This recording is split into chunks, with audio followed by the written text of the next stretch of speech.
Christophe Dupouille, bonsoir. Bonsoir. Et merci d'être sur les Épicuriales. Ça devient une habitude. Vous venez de Mont-de-Marsan, vous intégrez très jeune le lycée hôtelier de Cap-Breton afin de préparer un BEP. Vous prolongez dans un lycée hôtelier à Biarritz et vous obtenez ensuite un stage chez Alain Ducasse à Monaco. Ah, ça c'était assez marquant. Ça m'a forgé pour toute ma carrière derrière. Là. Vous travaillez là alors pour des grands restaurants, on va les citer, Villa des Lys, Hôtel Majestic à Cannes, Michel Sarana à Toulouse, Ruffet à Jurançon avec Stéphane Carrade. 2005, vous reprenez le restaurant Les Clés d'Argent, donc là où vous êtes actuellement, avec votre épouse. Tout à fait, oui. Et puis en 2009, vous obtenez votre première étoile au Guide Michelin. Oui, ça c'est vrai, oui. C'était un peu l'objectif de départ et c'est vrai que c'était une consécration et maintenant ça perdure et on travaille toujours pour la garder. Et ce soir, vous êtes aux étoiles d'Épicure justement et on va parler bien, de votre repas.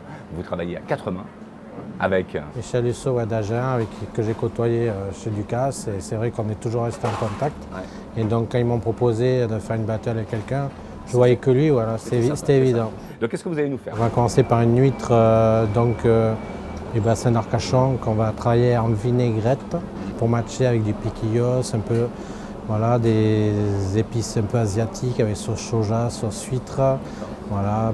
Et après, pour contrebalancer, amener un coup de terreux, on va amener donc, de l'arcolonata et un petit ketchup de betterave. Ouais. Et quelques grains de caviar d'Aquitaine pour l'assaisonnement. Ensuite, on va partir sur un foie des Landes. Ouais. Donc voilà, pour la tradition et puis pour nos producteurs qui souffrent en ce moment. Ouais. Donc on va le servir avec une compote de Granny Smith pour amener l'acidité. Mais le foie, particularité, on va le tremper dans un verjus au sirop d'érable et un petit carpaccio de champignons. Et après, on va partir sur une truite. Elle sera mi-cuite par une marinade sucre-sel. Et après, on va légèrement la poêler pour avoir un côté croustillant sur le dessus. Et après, on va l'accompagner avec le piment doux, donc de l'Adour, toujours produit de chez nous, là, et le maïs en popcorn et en polenta fraîche. Et là, la canette, alors, on est parti sur l'Afrique pour l'origine de mon épouse, du Bénin, avec une marinade comme ça qu'ils font là-bas et on va la griller. Et un petit bouillon citronnelle. D'accord. Donc on est dans un peu un mélange des cultures. Des cultures, c'est ça que vous aimez. Tout à fait. Ouais. Et pour finir, on va finir sur la cerise. Donc cerise, chocolat au lait, et un riz au lait virtuel puisqu'il n'y aura pas de graines de riz. Voilà, on va passer tout ça dans un siphon pour amener quelque chose de très aérien, très léger, avec quelques cerises fraîches pour finir. Merci et bonne soirée aux Épicuriens. Merci beaucoup. Michel Dussault, bonsoir. Bonsoir. Et merci de venir ici d'Agen. C'est un grand bonheur pour moi. C'est une première. Ah oui, vous êtes propriétaire de la table de Michel Dussault. Voilà, ancienne table Normandie, associée avec particularité, gastronomie et rugby.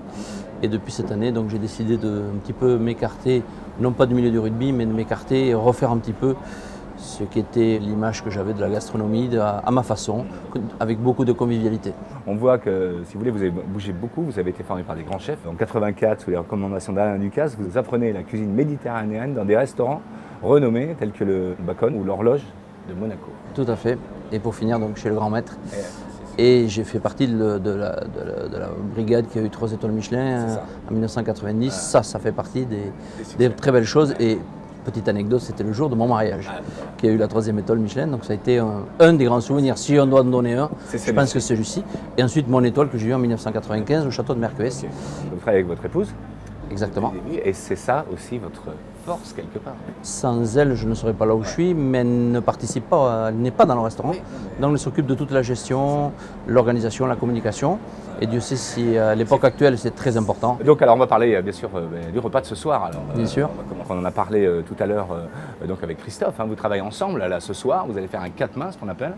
Nous avons 2 points communs. Nous sommes tous les 2 landais, nous avons tous les 2 travaillé chez Alain Ducasse. Voilà. Quand on lui a demandé de choisir un partenaire, il m'a élégamment choisi. Je trouve ça remarquable qu'on se retrouve ici. La complémentarité, c'est quoi? Ma particularité de cuisine, c'est du local, du local. Depuis 20 ans, ce que je dis toujours, il y a 20 ans, c'était ringard. Il y a 10 ans, on commençait à s'intéresser, puis maintenant, on est dans l'actualité. On va transporter un peu de Lot-et-Garonne ce soir à Bordeaux, donc dans tous les plats. Il y a toujours un petit clin d'œil. Le premier plat, l'huître, bien sûr du bassin, mais avec des lentilles bio.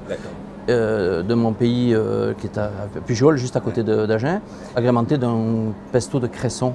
Pour suivre, j'ai un foie gras que j'ai marié avec 2 produits aussi du département, la tomate de Marmande en confiture et le pruneau d'Agen que je farcis avec un beurre de micelle et le mariage est somptueux. Petit clin d'œil à ma maman puisqu'elle le servait comme ça, le foie gras avec le pruneau. Voilà, ensuite de la truite bio que l'on va agrémenter avec des toutes petites girolles et des noisettes aussi, tout ça vient d'Agen. Et ensuite donc la canette que je travaille de façon différente, la poitrine que l'on va cuire rosée et la cuisse qu'on a plus ou moins cuite confite et qu'on va faire en forme de chromeski frit. Et dessous on va faire un petit clin d'œil à la saison et puis vu le temps, hein, du petit pois et des légumes. Et pour terminer, un autre produit du Lot-et-Garonne, puisqu'on ne parle pas de fraises en Lot-et-Garonne, on parle de variété, dessert à la Mara des Bois, qui est la fraise la reine actuellement, avec un crémeux au basilic, quelques petites meringues au poivre de Séchouan, avec quelques pignons de pain torréfiés. Et le tour est joué. Et le tour est joué, exactement. Bon, merci. Avec plaisir. Bienvenue sur notre plateau, on vous souhaite une bonne soirée et pour cette première. Elle va être bonne.